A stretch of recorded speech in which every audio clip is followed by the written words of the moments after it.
le temps. Voilà, pour que tout le monde puisse le revoir en différé et sur d'autres moyens. Donc, super. Donc, merci Wendy, super. Voilà. Alors, est-ce que ça te dérange de te représenter? Voilà, bah, écoutez, bonjour à tous. C'est un vrai plaisir pour moi d'être avec Wendy donc, en direct. Donc oui, je suis Élodie et j'aime bien dire que je suis donc libératrice de soleil intérieur. Donc, je vous aide à identifier les relations qui sont énergivores, qui sont compliquées, à savoir si la relation elle est toxique et surtout à vous aider à apporter la bonne posture pour s'en préserver. C'est important. Je fais aussi des soins énergétiques et je fais aussi donc, des accompagnements personnels, des ateliers, des balades bien-être. Voilà, l'idée, c'est de vraiment aller en profondeur pour libérer son soleil intérieur. Super. Voilà, alors il y a un nouveau invité qui est arrivé. Donc, n'hésitez pas à poser vos questions via le chat, parce que comme on a enregistré la vidéo, voilà. Mais on répond aux questions par chat. Et aussi, je suis sur le groupe en même temps, sur la page. Voilà. On peut essayer d'être voilà, un peu partout, mais voilà. Ouais. Alors, on va poser une première question qui est toute simple et qui va ouvrir, je pense, un petit peu la thématique, à savoir tout simplement si tu peux nous dire en fait qu'est-ce qu'une relation toxique, comment on définit en fait une relation toxique. Parce qu'on entend beaucoup parler de personnes toxiques, mais là, on fait une différence entre relations toxiques. Tout à fait. Il n'y a pas en soi vraiment de personnes toxiques parce que nous ne sommes pas notre comportement, nous ne sommes pas nos émotions, nous ne sommes pas qu'une caractéristique. Alors après, effectivement, il y a des personnes qui vont avoir des psychopathologies et qui vont finalement être identifiées, mais elles sont plutôt rares. Hein. Tout ce qu'on va appeler pervers narcissique, tout ça, ça va être une infime finalement pourcentage de la population, mais c'est souvent la relation qui est toxique parce qu'il y a un mécanisme qui se met en place entre les deux personnes et justement comme ça correspond entre elles, ça crée un lien qui est toxique. Alors oui, qu'est-ce qu'une relation toxique? Alors dans une relation toxique, il faut déjà comprendre qu'est-ce qu'une relation saine pour comparer à la relation toxique. Donc la description d'une relation toxique, c'est déjà moi j'appelle ça une relation une relation saine, c'est une relation égalitaire. J'adore dire que ce sont des relations plus. Vous voyez, comme si on était sur le même plan, le même, voilà. Équilibré, quoi. Équilibré, tout à fait. Oui. Alors, comment on identifie ça? En fait, dans une relation saine, on est totalement légitime, on est totalement nous-mêmes. Ça veut dire qu'on peut revendiquer ses envies, ses besoins et être totalement, légitime de ses valeurs, de son fonctionnement et les revendiquer. À l'aise dans la relation, souvent on peut même se rendre compte que comme on est à l'aise, l'énergie qui est entretenue, elle est même reboostante. Quand on part d'une relation qui a été donc une relation saine, on est motivé, on est plein d'entrain et finalement on se sent bien, on se sent sa place. On n'est pas dans la peur, on arrive à revendiquer à l'autre qui on est, même si la personne est différente, en cas de conflit, on arrive à instaurer un dialogue qui est égalitaire. C'est-à-dire que chaque personne va avoir un discours constructif. Je ne suis pas d'accord, je suis en colère, je suis énervée, ce que tu as dit ou ce que tu as fait, mais on essaie de trouver un terrain d'entente pour avancer ensemble et être en lien. Voilà, ce qui est important, c'est ça, c'est cette intelligence de vouloir communiquer positivement à l'autre ses besoins, ses envies et en se sentant légitime. Donc voilà, ça c'est important. La relation donc, qui est saine, c'est une relation où on a de l'empathie pour l'autre, où on est dans un élan de partage.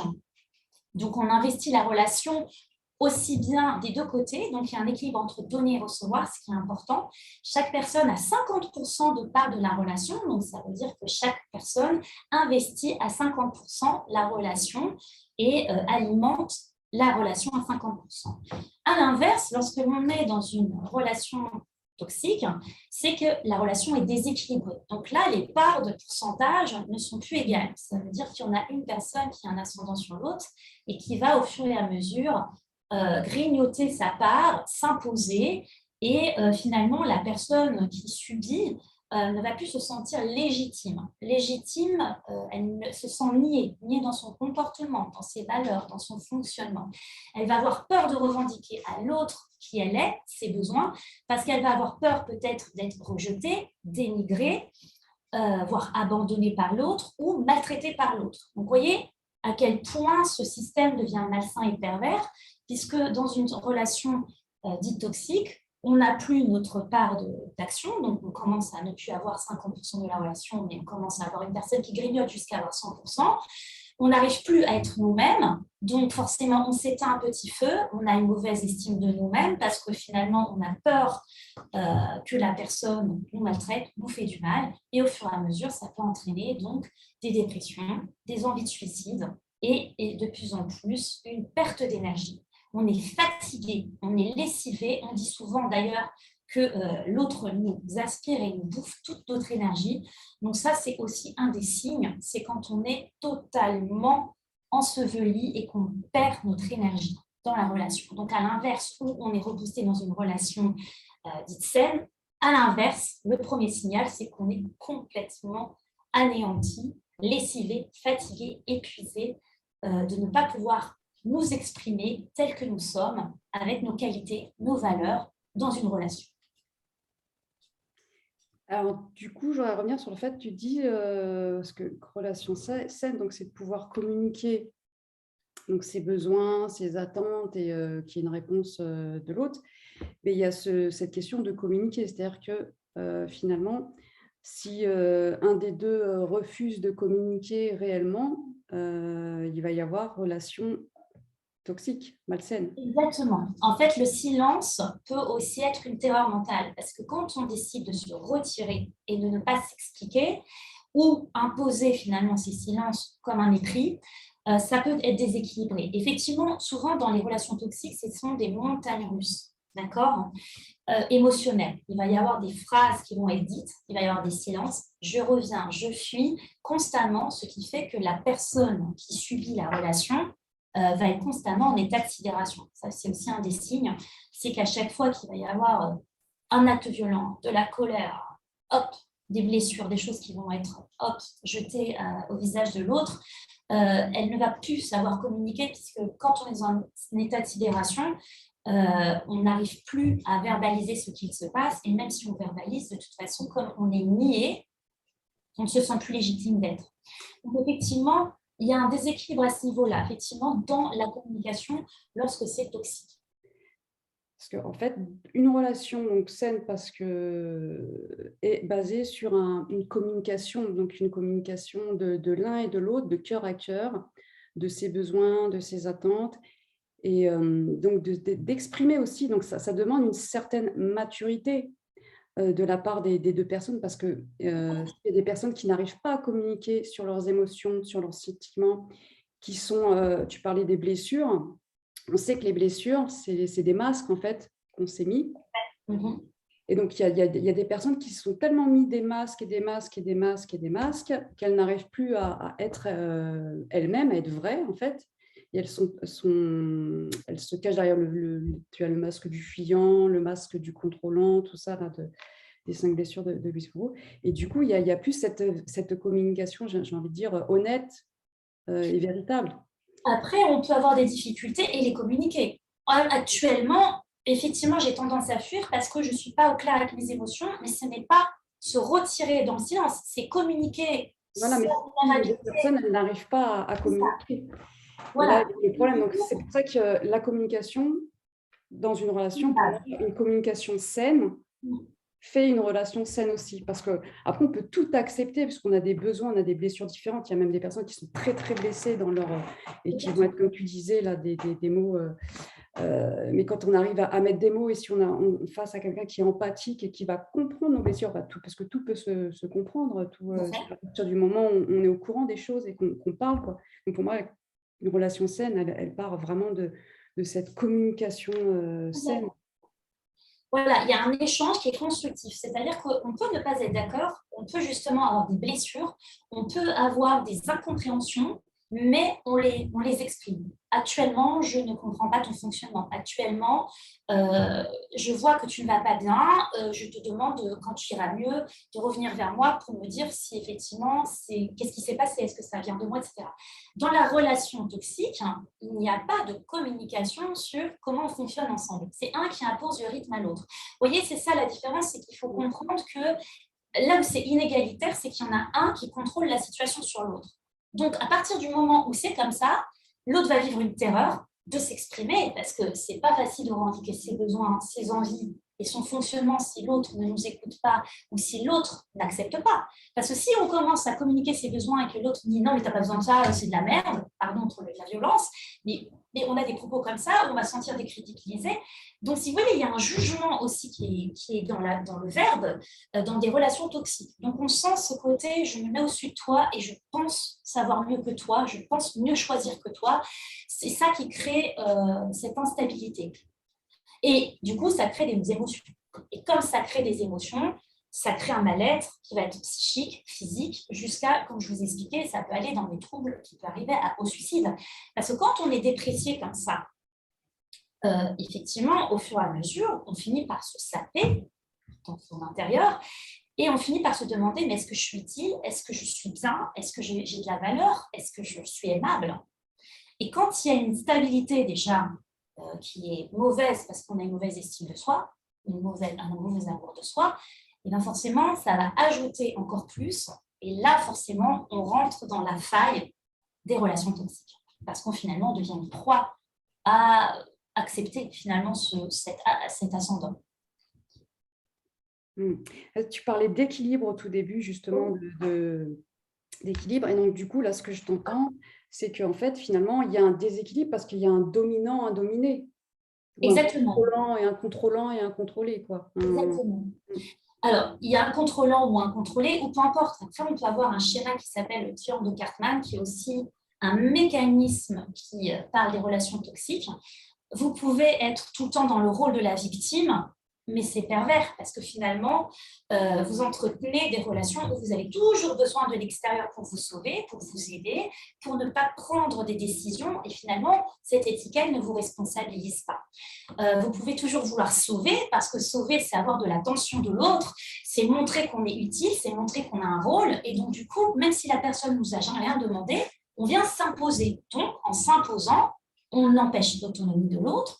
On peut aussi créer un climat de terreur, parce que je t'aide, donc tu dois accepter ce que je fais. Oui, et finalement, on s'en sort. Ce n'est pas juste le persécuteur qui va être dans le verbe ou dans une emprise physique avec l'autre, ça va être aussi par des rôles qui vont être un peu plus insidieux, parce que vous savez, le problème de la société, c'est que dans les films, dans les contes de fées, dans les pièces de théâtre, dans les romans, c'est truffé de ces schémas-là qui sont des schémas dramatiques parce que ce sont de l'action. Quand on regarde Blanche-Neige, c'est tout à fait ça. Blanche-Neige, c'est une fille qui est victime de sa marâtre et qui a besoin d'être sauvée par le prince charmant. Donc, vous voyez, on entretient ça, on le véhicule depuis l'enfance et finalement, on trouve ça plus ou moins normal. C'est important. Finalement, une victime, c'est une personne qu'on va chouchouter, c'est mignon, c'est innocent. Et finalement, une sauveuse, on les voit dans les associations, c'est bien, c'est honorable. Vous voyez, donc tous ces petits schémas-là, si ce n'est pas équilibré, ça devient pervers. Vous voyez ? Et ce n'est pas juste que le bourreau ou que le persécuteur qu'on peut mettre en avant. C'est aussi regarder, est-ce que finalement, j'accepte finalement aussi d'avoir ce rôle de victime ou de sauveur dans les relations. Ouais. Et bien souvent, sans s'en rendre compte, inconsciemment, on est dans l'un des rôles, là, soit donc il y a la victime, le bourreau ou le sauveur. Donc, bien souvent, on a fait les trois durant notre vie, chacun, et puis bon, il y a un autre rôle qu'on n'aime pas trop, donc on change, et puis moi je sais que par exemple, le rôle de bourreau, de faire de mal à l'autre, ça ne plaît jamais, donc hop, puis après on se met victime, et victime c'est pareil, c'est pas cool, et puis on finit par être sauveur et tout. C'est vraiment sortir de ces schémas-là, comme tu dis, qui sont, qui sont bien inconscients. Et comment justement donc on sort de ces... C'est bien de le rappeler qu'ils sont inconscients parce que finalement, comment on a été éduqué? Si on a dans le terreau de notre enfance, des parents qui étaient dans ce schéma-là, inconsciemment, on a engrammé que les relations avec l'autre, des fois, on est dans la victimisation, des fois, on va être dans le sauveur, et puis des fois, on va être dans le bourreau parce que regarde tout ce que j'ai fait pour toi. Il n'y a rien de pire que cette phase de bourreau, finalement.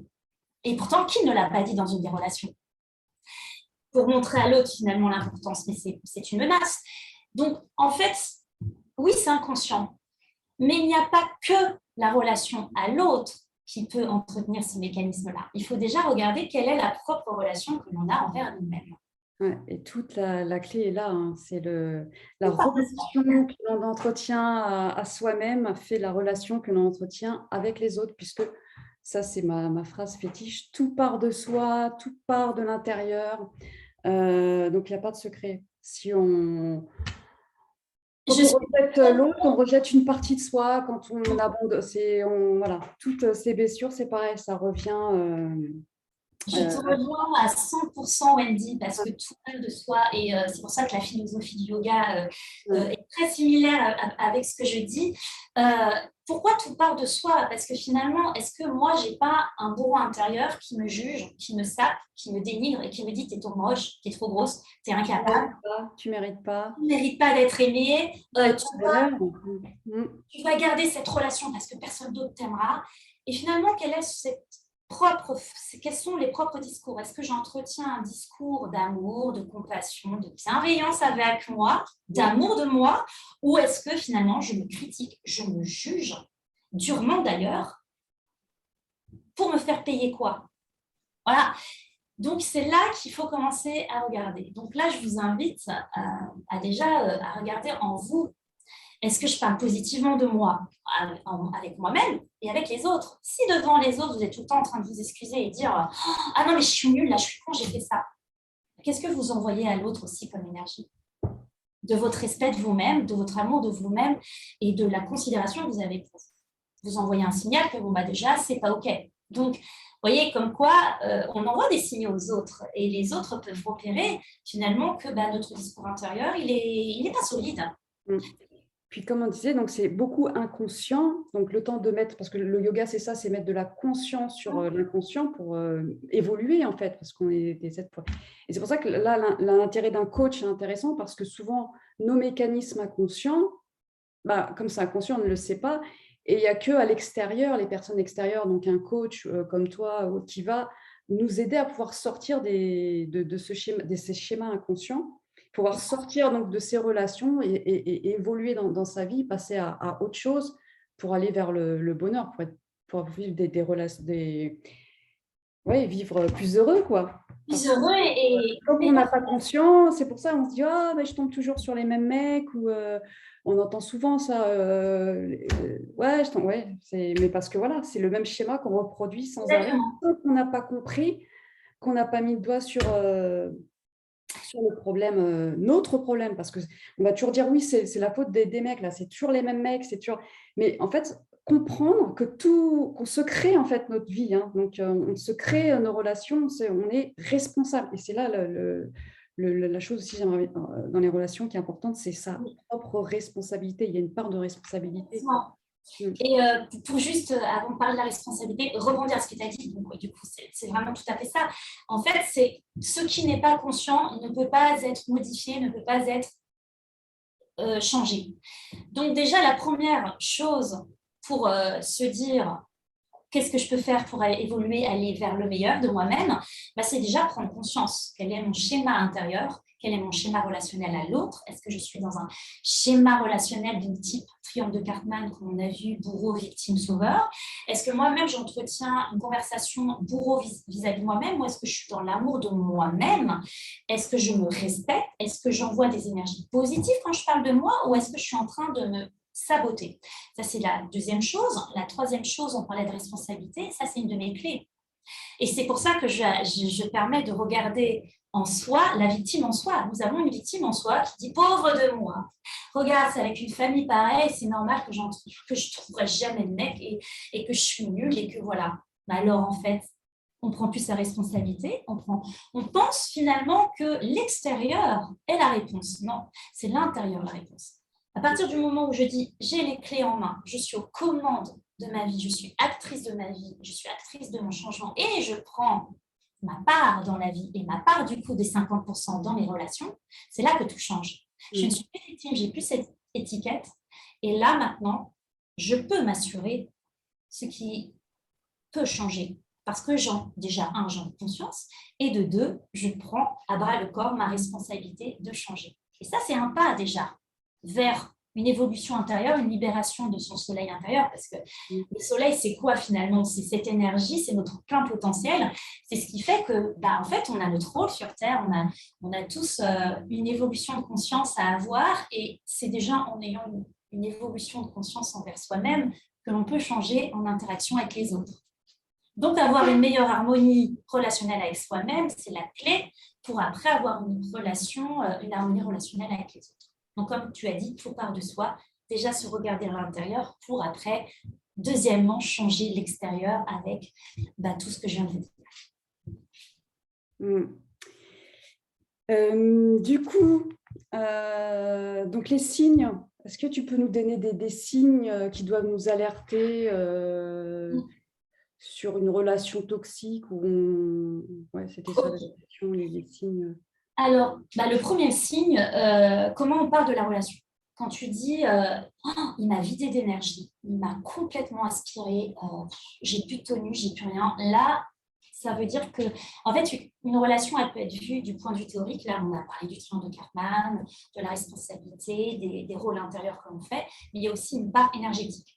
D'accord? Ça peut être inconscient, ça, parce que moi, j'ai eu des baisses d'énergie comme ça, on me bouffait mon énergie, je ne m'en rendais même pas compte. Exactement. En fait, quand je parle avec toi, Wendy, je suis en train d'émettre un pont énergétique. Tu crées de l'intention pour moi et moi, je crée de l'attention pour toi. Donc, je me concentre et à partir du moment où je me concentre, dans mes gestes, dans ma voix, dans mon énergie, je t'envoie de l'énergie. Voilà, parce que nos pensées sont de l'énergie, notre intention est de l'énergie et nos voix sont de l'énergie. Enfin, de ce qu'on dit est de l'énergie. Donc là, je suis dans un pont avec toi, puis tu le sais avec le yoga, que c'est de l'énergie, le corps est de l'énergie. Et donc, du coup, moi, je crée un pont énergétique avec toi. Et forcément, là, c'est cool entre nous deux parce que tu as ton espace intérieur qui est plutôt stable et voilà, tu es dans un chemin d'amour de toi. D'ailleurs, tu l'as écrit dans ton livre. Répète-moi le titre. 11 raisons de s'aimer sans raison. Là, tout passe par... Voilà. Petit chapitre sur les relations, justement. Exactement. On évite les relations toxiques avec... Je fais un clin d'œil là-dessus par rapport à ça. Et effectivement, quand je fais ce pont vis-à-vis de toi, forcément, quand ça se perd entre nous, comme je te l'ai dit, on ressort reboosté. Donc là, quand tu sens que l'échange, toi, plein d'énergie, plein de joie, etc., c'est que l'échange a été plus, donc sain. Quand il y en a un qui est reboosté et que tu le vois souriant, plein d'estime, et que toi, tu es complètement vidé, tu es amorphe, et que finalement, tu as beau tout faire, tu ne peux plus retrouver ton équilibre. Voilà, c'est ça aussi l'équilibre intérieur. Ça, c'est un des piliers. Quand tu vois que tu es décentré, que tu n'es plus aligné, que tu n'arrives plus à te recharger, que tu n'arrives plus à te concentrer et à t'aimer, en fait.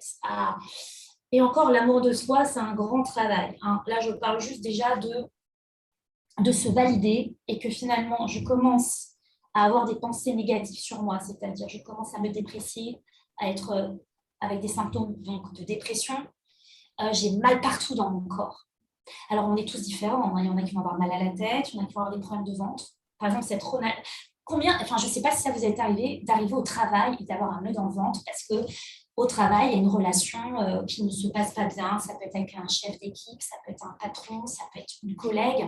Et finalement, vous sentez que...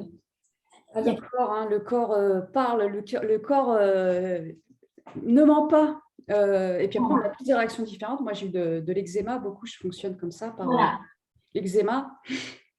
Psoriasis, tout ce qui va être relation avec la peau. Mais ça peut être, ça peut être le ventre. Le deuxième cerveau, vous en avez sûrement entendu parler. Par exemple, tout ce qui va être, donc moi je vais appeler ça le chakra sacré, pour ceux qui connaissent le yoga, je pense que voilà. Donc tout ce qui va être au niveau du nombril, tout ça, là on est dans le centre émotionnel et forcément, on peut y avoir des déséquilibres dans les organes, d'accord? Ça peut être aussi des mal de tête, parce que si on dit ça me prend la tête, ça peut être mal dans le dos.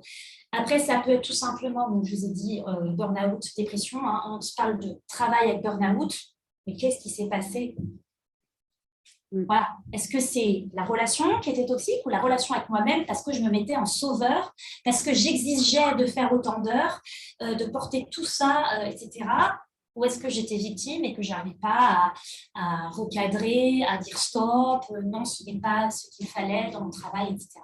Donc, vous voyez, c'est aussi regarder cette part-là. Est-ce que j'ai oublié quelque chose? Donc, oui, il y a le corps qui parle.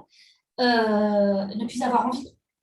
Vous voyez, vous, si vous étiez une personne, souvent, alors, il y a aussi des caractéristiques, ce sont des personnes avec beaucoup d'énergie que les personnes qui vont se greffer à nous. Alors, je ne vais pas les appeler toxiques, mais on va dire des personnes qui vont être dans la manipulation ou dans une recherche de profit de l'autre, parce qu'à partir du moment où la relation devient intéressée, parce que je veux avoir l'ascendant sur l'autre, parce que ça me narcissise, parce qu'effectivement, je me sens dans une posture hiérarchique au travail ou dans la famille, beaucoup mieux, et ça me fait du bien pour mon ego. Hein. Là, on parle de l'ego.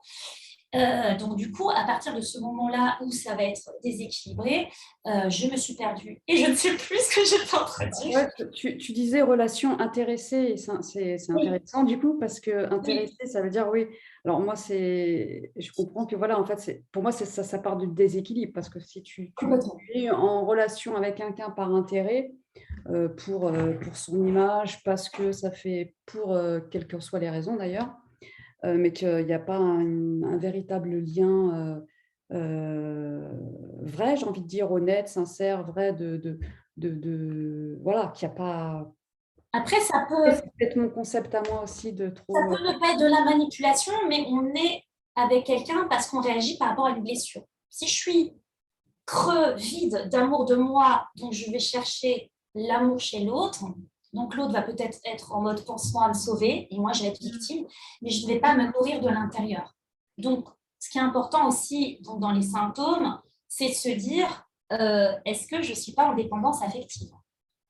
Donc, du coup, je rentre même en relation amicale, parce qu'il ne s'agit pas que de relations amoureuses, est-ce que je ne rentre pas en relation pour obtenir une sécurité émotionnelle à l'intérieur, qu'on m'apporte cet amour sur un plateau d'argent ou un bonheur parce que j'estime qu'il est à l'extérieur et que je n'ai pas compris que tout partait de moi. Et que comme je me sens vide, il faut que je regarde cet espace. Oui, ça fait mal de se dire que je manque d'amour pour moi-même, que je manque de bienveillance pour moi-même, de compassion. Oui, ça fait mal parce que ça veut dire qu'il y a eu une expérience de vie qui a été douloureuse, une enfance compliquée, des traumatismes, et cet espace doit être regardé. Donc tout ça, ça se fait en accompagnement, c'est-à-dire quelle est la blessure en moi qui va agir et qui va rentrer en relation avec l'autre.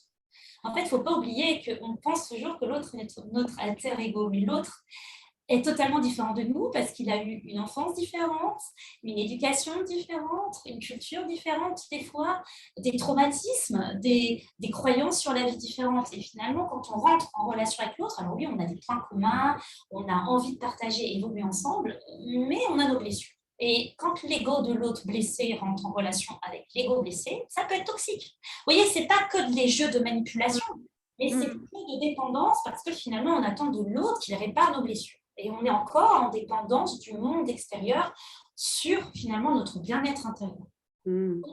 Revenir à soi. C'est pour ça qu'on revient là du coup sur l'amour de soi que moi je connais bien.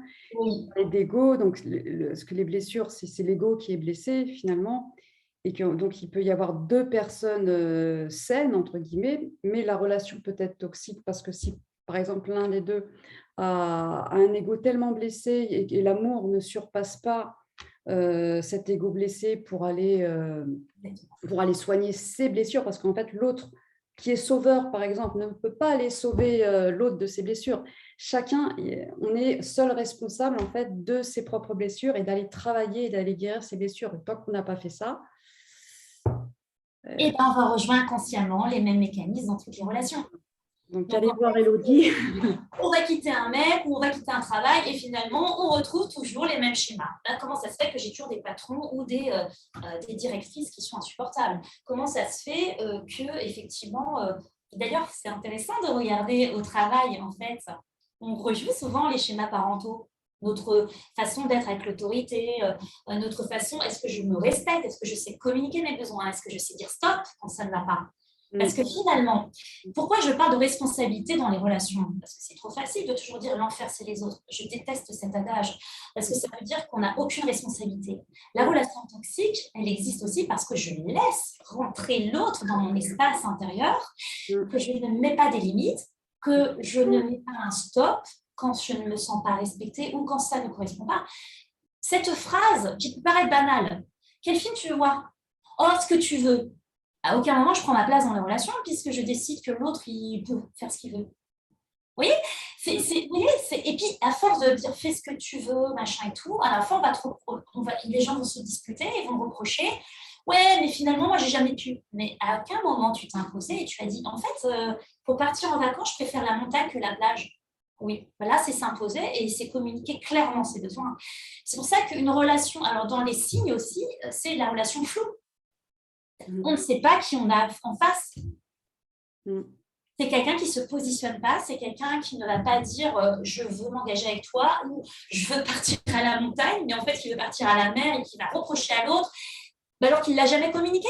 Donc, à un moment donné, oui, tu avais raison, la communication, mais la responsabilité, à quel moment je laisse rentrer l'autre dans mon espace et que je ne lui mets pas un stop ou je ne lui communique pas ce que je désire. Donc, important ça aussi, de regarder. De communiquer avec honnêteté, sans ambiguïté, et puis oui, moi j'appelle ça de parler de cœur à cœur, ouvert. C'est important. Comme tu dis, on peut pas. C'est aussi penser, c'est de deviner ce que l'autre doit deviner en fait, ce qu'il y a dans ma tête. C'est il y a des personnes, ouais, c'est un peu un mode enfant. C'est ça. On a une baguette magique et finalement on rentre en relation et on doit tout savoir. Pas du tout. Comme je disais, c'est deux univers différents, deux personnes différentes qui ont envie de partager quelque chose ensemble. Ça peut être un couple, un projet professionnel, un projet familial, une association, peu importe. Mais si on ne communique pas bien, forcément, ça va être ambigu, ça va être des mauvaises incompréhensions, et c'est là que ça va être ego, blessure, colère, etc., peur, et on rentre dans un schmilblick qui devient souffrant. Donc, à un moment donné, se reposer la question, est-ce que je communique bien avec les autres? Est-ce qu'on a bien communiqué? D'où l'importance de reformuler. Enfin, quand tu dis ça, est-ce que ça veut vraiment dire ça? Ou est-ce que j'ai mal interprété? Comme ça, je suis sûre. Bon, là, on va sur l'accord Toltec, parole impeccable, hein, pour ceux qui connaissent les et pas faire de suppositions aussi. Et ne pas faire de suppositions. Alors ça, c'est carrément. Et d'ailleurs, je fais bientôt un stage d'été là-dessus. Si jamais vous êtes intéressé, ça peut vous aider justement à éclaircir et mieux vivre les relations que l'on vit actuellement et qui nous posent problème. La date pour, voilà, puisque j'y suis, c'est le 3 août à Montgeron, donc au Parc Le Long à 10h. Et envoyez-moi un mail si vous êtes intéressé. Donc, un petit stage sur Accord Toltec, c'est ça? Exactement. Voilà, c'est mieux vivre. C'est un stage de 6 personnes en interactivité parce que l'idée, c'est l'intelligence collective permet d'avoir un regard différent sur moi, je pense que tel accord tirait bien et chacun avec son point de vue. Parce que finalement, nous avons un référentiel en fonction de qui on est, donc les cultures, ce que je vous ai expliqué, l'éducation, les expériences de vie, et tout le monde a un point de vue différent. Et communiquer à l'autre son point de vue peut permettre d'avoir un autre filtre de pensée, une autre carte du monde et prendre du recul sur la relation. De toute façon, c'est un outil magique, hein, les 4 accords Toltec. Oui. Il y en a 4 et il y a le 5e aussi. C'est vrai que ne serait-ce qu'appliquer au quotidien, ça change la vie. Vraiment, ouais. Et ça permet de mieux vivre ses relations. Donc, c'est pour ça que je mettais un point d'honneur là dans l'interview. C'est qu'effectivement, c'est un des outils en fait, pour mieux vivre en harmonie relationnelle. Est-ce qu'il y a des questions d'ailleurs? Est-ce que vous avez... Non, je crois que j'avais... Alors, il y avait juste comment s'en sortir je suppose, d'une relation toxique. Ah oui, d'accord, ok. Alors du coup, je viens déjà de dire effectivement, mais je vais les redire les points. Le premier, c'est déjà de mettre en lumière notre fonctionnement relationnel avec soi-même et avec les autres. Guérir ses blessures. Prendre la responsabilité de nos actions et de notre amour de soi, besoin personnel et de notre propre bonheur, donc prendre sa responsabilité envers soi-même, s'engager finalement envers soi-même avant de s'engager envers l'autre, à s'honorer, à se respecter et à s'aimer plus. Ça fait un petit clin d'œil à une de mes amies. Et finalement, j'ai aussi envie de dire l'amour de soi. L'amour de soi, c'est la base finalement pour une fois qu'on est rempli, on est complet et on s'aime parfaitement, on est dans l'amour inconditionnel. Ça veut dire qu'on a mis en lumière nos parts de lumière, mais aussi nos parts d'ombre et qu'on les aime et qu'on sait que c'est OK. Et là, on rentre en relation de manière saine avec l'autre parce qu'en rentrant de manière saine, parce qu'on est complet à l'intérieur, l'autre ne deviendra pas un besoin, mais une envie. Vous savez, c'est comme un gâteau avec la cerise. Le gâteau, il est très bon intérieurement parce qu'on se fait du bien, on est dans la bienveillance, dans l'amour de soi. Et la cerise, ça va être le bonus qui fait que notre vie va être géniale. Mais elle ne dépend pas de l'autre, elle ne dépend pas de ce que peut nous apporter l'autre. Et l'autre, c'est dans n'importe quelle relation. Et dernièrement, si après on est complètement englué et qu'on n'a plus de discernement, ce qui est bien, c'est comme je disais, d'avoir une tierce personne. Donc c'est pour ça que j'ai créé cette expertise. Moi, j'ai aussi vécu des relations toxiques dans mon travail, dans mon couple. Et effectivement, s'en sortir seul, c'est extrêmement difficile. Parce que finalement, ce sont souvent des personnes qui sont très mentales, qui se remettent en question, qui sont hypersensibles, qui sont des personnes effectivement qui ont plein d'énergie et qui ont plein de belle volonté et qui vont se noyer intérieurement parce qu'elles veulent le bien, elles sont dans l'empathie, elles veulent le bien, elles veulent être aimées et elles veulent donner de l'amour. Donc souvent, elles vont déséquilibrer, donner, recevoir, elles vont donner beaucoup plus qu'elles reçoivent. Du coup, elles vont être vidées, elles vont être en fait très mal dans leur peau, alors que finalement, ce sont des personnes douées de beaucoup d'intelligence. Et finalement, si cette hypersensibilité, elle était apprivoisée, donc d'où le coach qui va mettre en lumière les blessures, apprendre à être dans l'intelligence émotionnelle. L'intelligence émotionnelle, c'est en fait maîtriser ses émotions. En fait, nous ne sommes pas responsables des émotions des autres, mais de notre émotion. L'autre, finalement, par ses actions, on peut choisir de est-ce qu'elles vont résonner en moi ou est-ce que finalement je comprends qu'il parle de son ego blessé. Et pour ça, ça demande à que tous les schémas soient mis en lumière. Comment je fonctionne en relation. Ah oui, tiens, je prends la posture du sauveur constamment. D'ailleurs, je suis infirmière. C'est marrant, je rigole avec ça parce que souvent, les personnes qui sont dans des relations comme ça ont un métier altruiste pour l'autre. Et je sais de quoi je parle puisque j'en faisais partie. Ah oui, non, moi je suis. Et j'en fais toujours partie, mais guérie cette fois-ci. Du rôle du sauveur, comprendre que on peut sauver personne, seul les. Moi, je l'ai compris il n'y a pas si longtemps que ça, que j'avais beaucoup à vouloir sauver autrui et j'ai compris que non, en fait, chaque personne. Et puis pas les sauver, en fait, finalement, les gens qui ont rien demandé, en fait, on peut leur montrer le chemin et tout, mais pas. On peut leur demander. Je trouvais ça dommage, quoi, parce que c'est vrai qu'en tant que coach, moi, je vois beaucoup tout ce qui ne va pas et j'ai envie d'aider la personne et de la mettre au top du top parce que je vois toutes ses qualités, toute sa lumière derrière et que je me dis, c'est dommage, ces personnes, elles s'auto-sabotent. Mais en étant comme ça, finalement, c'est de remettre aussi la lumière sur soi et de dire, mais oui, mais en attendant que toi, tu veux sauver l'autre, là, toi, sauve-toi toi d'abord, tu t'occupes de toi et puis ça sera assez, en fait. Elle est super, ton analyse. Et c'est vraiment ça, en fait. Quand vous êtes thérapeute, ne rentrez pas dans le triangle de Cartman. J'ai des fois des clients qui, effectivement, jouent ça avec moi. Ils veulent toujours que je sois leur sauveuse et leur béquille. Et moi, je leur dis non, je suis votre coach, je suis là pour vous autonomiser, je suis là pour vous faire développer chez vous des ressources qui vont vous permettre d'être solide à l'intérieur en vous apportant la confiance, l'estime de vous, l'amour de vous et en essayant de pouvoir vous connaître pour revendiquer. En fait, si vous ne vous connaissez pas, ça c'est une des clés aussi, si vous ne vous connaissez pas, comment vous pouvez revendiquer vos besoins, vos attentes envers quelqu'un d'autre? Moi, je sais que je suis rentrée dans des relations toxiques parce que je ne me connaissais pas. En fait, je m'étais plus intéressée aux autres qu'à moi-même. Et finalement, à vouloir sauver l'autre, à vouloir être cette espèce d'extension de l'autre, on s'oublie. Et s'oublier, c'est toxique envers soi-même. Alors, c'est clairement ça. c'est pas mettre de la valeur à nos yeux. Voilà, donc comment sortir du triangle de Karpman. Donc là, on l'a dit, hein, sauveur de... Pour le bourreau, je pense que c'est une communication, non? Le bourreau, il doit plus apprendre En à fait, communiquer. il faut sortir des trois rôles, en fait, en se responsabilisant, en s'aimant et en refusant que la personne nous mette dans ce rôle. C'est-à-dire, La victime, c'est bien je n'ai pas demandé de l'aide, merci, c'est gentil, mais je ne t'ai pas demandé de l'aide, je vais m'en sortir toute seule et si j'ai besoin, je viendrai te voir. Là, c'est remettre en place un sauveur.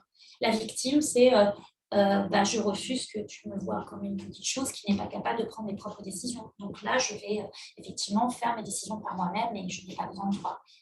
Ou persécuteur, ne me parle pas comme ça, ne me menace pas, s'il te plaît. Enfin, s'il te plaît, d'ailleurs, je mets un stop et je ne rentrerai pas dans ce jeu-là. Donc ça, c'est important de... Mais ça prend... Pardon, je leur apprends en séance à aussi se poser là-dessus. Ça, c'est quand tu fais face donc au personnage bourreau, victime, sauveur. Mais par contre, par exemple, si tu es dans le rôle du bourreau, je dis pour sortir toi de ce rôle... intérieur, pardon. Voilà. Donc, pour sortir du rôle de la victime, logiquement, tu te responsabilises. Ça, simplement, déjà, mettre en lumière ça. Comment je me parle à moi-même? Est-ce que je me parle de manière bienveillante ou est-ce que je me parle en me critiquant, en me rabaissant, en étant négative? Donc déjà, prendre conscience de cette énergie que l'on s'envoie. Voilà, on repart toujours sur l'amour de soi. Hein. Oui. C'est magique. Voilà. Si je ne suis pas bienveillante, si je n'ai pas de la compassion et que je m'auto-détruis, à un moment donné, il faut que je me dise stop à mon pour intérieur. Quand je dis je suis nulle, je viens de dire ça. Alors, c'est pas la peine de rajouter une couche. Ouais, j'aurais pas dû dire ça. Non, c'est bon. Ok, ça, c'est mon ancien mécanisme. Je l'efface et je vais reformuler ma phrase. Oui, voilà, je n'ai pas réussi mon gâteau, mais effectivement, la prochaine fois, j'y arriverai parce que j'ai mis tout mon amour dedans. Voilà, on rebascule en fait. Réapprendre à parler positivement. Voilà, je ne sais pas s'il y a d'autres questions. En tout cas, je pense que c'est bien. Non, je crois que j'ai tout vu. C'était bon. Non, c'est bon. Donc, voilà. Donc, je pense qu'on a fait le tour.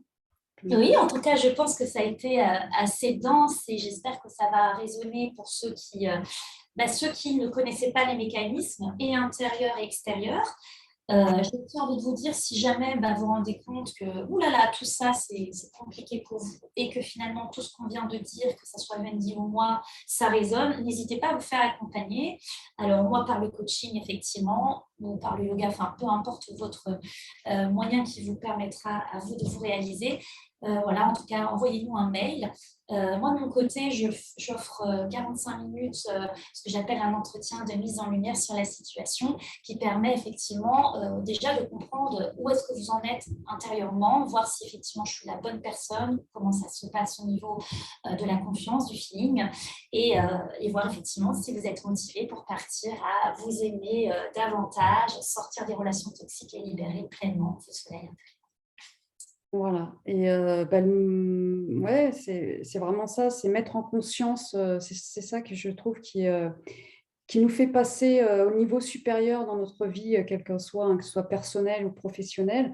Si on veut avancer, si on veut réussir dans n'importe quel domaine, monter des paliers, être beaucoup plus heureux, épanoui, s'accomplir, il n'y a que en montant ces paliers de conscience.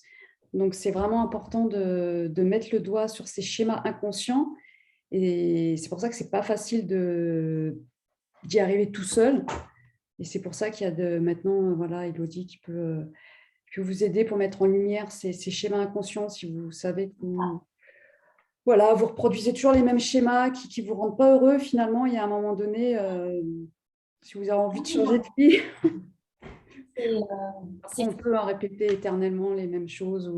C'est souffrant et puis j'aime bien dire on n'a qu'une vie dans ce corps et autant qu'on profite pleinement de ce potentiel actuellement dans cette vie, on ne va pas attendre de l'autre vie. Il y a tellement d'autres choses à vivre en plus, il y a tellement de...